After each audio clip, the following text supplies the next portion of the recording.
Assalamualaikum warahmatullahi wabarakatuh. Perkenalkan nama saya Muhammad Hamdani Makarim dengan NIM 24010300111 dari program studi Ilmu Komunikasi Universitas Islam Syekh Yusuf. Di sini saya akan menjelaskan beberapa poin penting dari proposal penelitian saya yang berjudul Analisis Peran Komunikasi dalam Membangun Kepedulian Masyarakat Terhadap Keamanan Lingkungan. Yang pertama ada latar belakang. Kehidupan bermasyarakat dalam suatu komplek perumahan kini tidak hanya berfokus pada aspek fisik bangunan, tetapi juga pada interaksi antar warga. Keamanan lingkungan menjadi penting untuk menciptakan kualitas hidup yang baik yang bergantung pada komunikasi efektif dan tingkat kepercayaan antar warga. Komunikasi yang baik membangun pemahaman kepercayaan memperkuat kolaborasi. Kesadaran kolektif masyarakat untuk menjaga keamanan sangat penting, karena lingkungan yang aman mengurangi kecemasan dan mendukung interaksi sosial yang damai. Keamanan lingkungan bukan hanya tanggung jawab Satpam, tetapi juga tanggung jawab bersama masyarakat. Kesadaran akan lingkungan dan partisipasi aktif warga adalah kunci untuk menjaga keamanan. Penelitian ini menunjukkan bahwa kurangnya kepedulian terhadap keamanan disebabkan oleh komunikasi yang minim dan kurangnya sosialisasi antara pemimpin dan masyarakat. Oleh karena itu, masyarakat perlu memiliki kepekaan, kesiagaan, dan kemampuan antisipasi terhadap potensi gangguan keamanan, serta menjalankan tanggung jawab dengan kesadaran tinggi. Selanjutnya yaitu ada rumusan masalah. Apa saja faktor-faktor yang mempengaruhi efektivitas komunikasi dalam konteks keamanan lingkungan? Selanjutnya ada tujuan penelitian. Analisis ini akan mencakup identifikasi elemen-elemen seperti saluran komunikasi yang digunakan, keterlibatan pemimpin masyarakat, dan dinamika interaksi antar warga yang berkontribusi pada pembentukan kepedulian terhadap isu-isu keamanan. Selanjutnya yaitu ada manfaat penelitian. Yang pertama, manfaat teoritis. Komunikasi yang efektif dapat meningkatkan kesadaran masyarakat tentang isu-isu keamanan lingkungan. Melalui dialog dan pertukaran informasi, masyarakat menjadi lebih paham mengenai pentingnya menjaga lingkungan dan mengantisipasi potensi ancaman. Selanjutnya ada manfaat praktis. Masyarakat yang aktif berkomunikasi dapat meningkatkan kewaspadaan dan antisipasi terhadap potensi gangguan keamanan.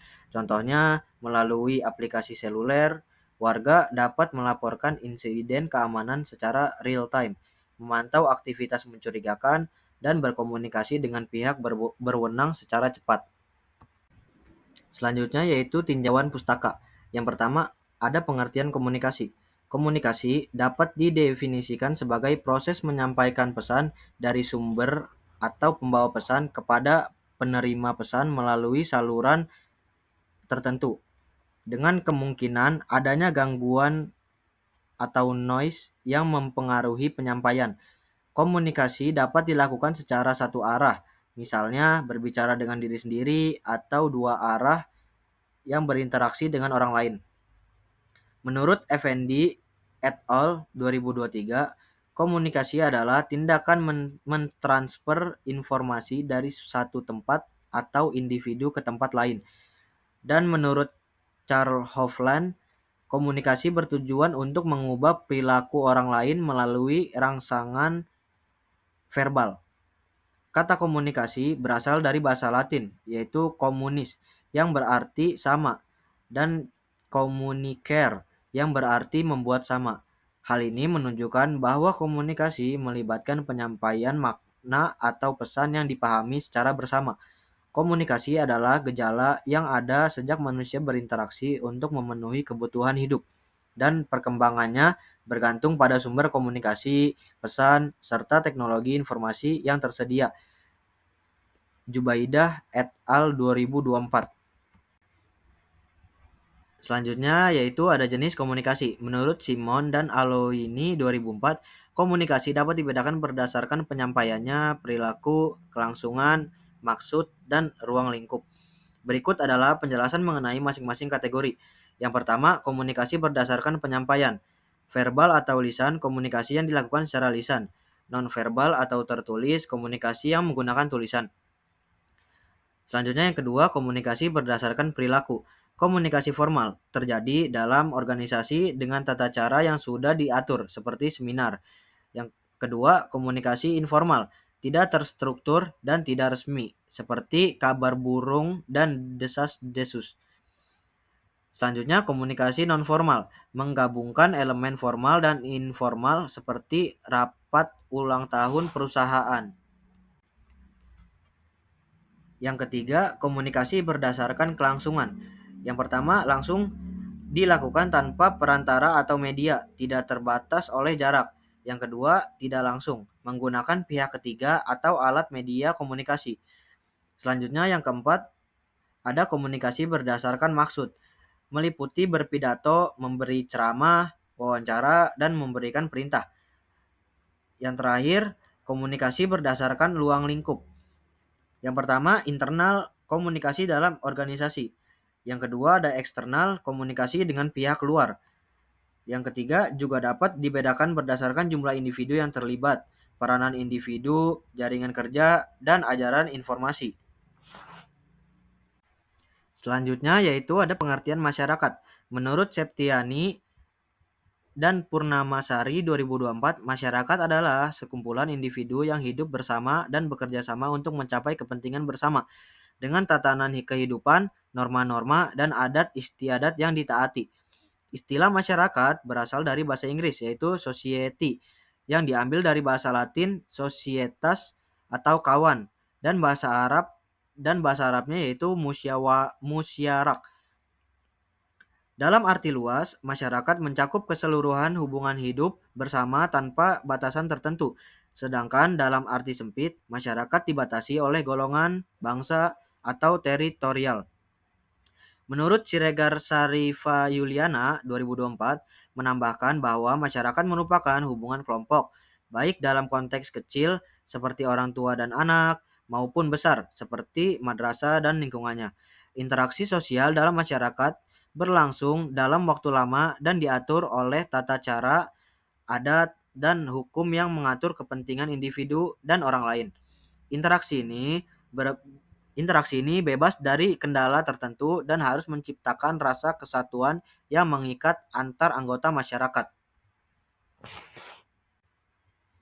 Selanjutnya yaitu ada pengertian keamanan. Menurut Rahman dan Dewi 2024, keamanan adalah upaya untuk mencegah gangguan dan kejahatan yang dapat mengganggu ketertiban. Keamanan mencakup perlindungan, integritas, keaslian data, dan hak akses, serta dampaknya terhadap keamanan data dan sistem. Dalam era teknologi yang semakin berkembang, keamanan menjadi sangat penting mengingat maraknya serangan dan tindakan keji. Menurut Hermarani dan Kuswardani 2022 menambahkan juga bahwa keamanan adalah kebutuhan setiap individu dalam masyarakat. Rasa aman dan nyaman berkontribusi pada kehidupan yang harmonis dan meningkatkan kesejahteraan masyarakat, baik secara sosial maupun ekonomi. Tugas menjaga keamanan umumnya diemban oleh aparat keamanan negara seperti TNI dan Polri.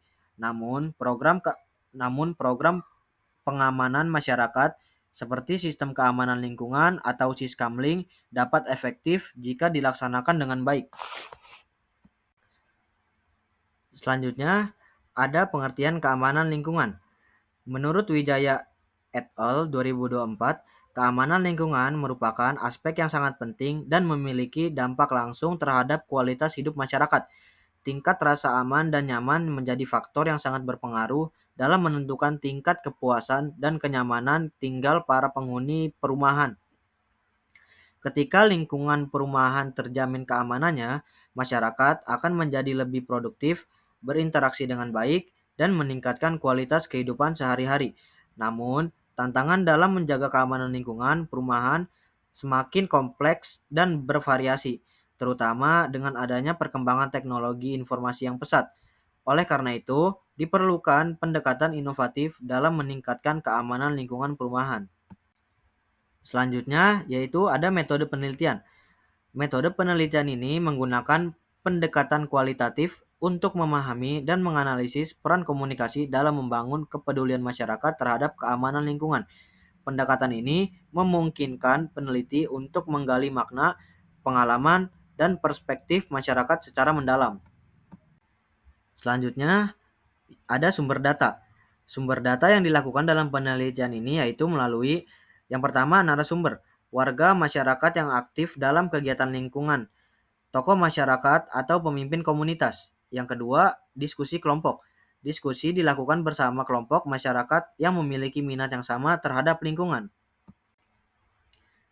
Selanjutnya, ada teknik pengumpulan data. Yang pertama, teknik catat. Teknik catat melibatkan pencatatan secara sistematis terhadap berbagai fenomena yang berkaitan dengan penelitian. Melakukan pencatatan langsung di lapangan saat mengamati kegiatan-kegiatan yang berkaitan dengan lingkungan. Yang kedua, ada teknik simak. Teknik simak melibatkan kegiatan mendengarkan secara aktif terhadap berbagai sumber informasi, mendengarkan diskusi kelompok atau percakapan informal yang berkaitan dengan lingkungan. Selanjutnya ada teknik wawancara. Teknik wawancara melibatkan kegiatan wawancara untuk mendapatkan berbagai macam informasi, untuk mengetahui berbagai persepsi, pengalaman, dan harapan mereka terkait isu lingkungan. Selanjutnya ada teknik studi perpustakaan. Teknik studi perpustakaan melibatkan pengumpulan dan analisis data dari berbagai sumber tertulis seperti jurnal untuk mendapatkan kajian teoritis tentang komunikasi lingkungan dan perubahan perilaku. Selanjutnya yaitu ada teknik analisis data. Yang pertama, analisis tematik, mengidentifikasi jenis konflik komunikasi atau faktor yang mempengaruhi perbedaan pendapat yang muncul dari data. Selanjutnya ada analisis naratif, menganalisis cerita atau narasi yang disampaikan oleh responden untuk memahami pengalaman mereka terkait komunikasi dan keamanan lingkungan. Selanjutnya analisis diskursif, menganalisis bahasa dan diskursus yang digunakan dalam komunikasi untuk memahami bagaimana makna dibentuk. Sekian penjelasan dari saya, kurang dan lebihnya mohon maaf. Wassalamualaikum warahmatullahi wabarakatuh.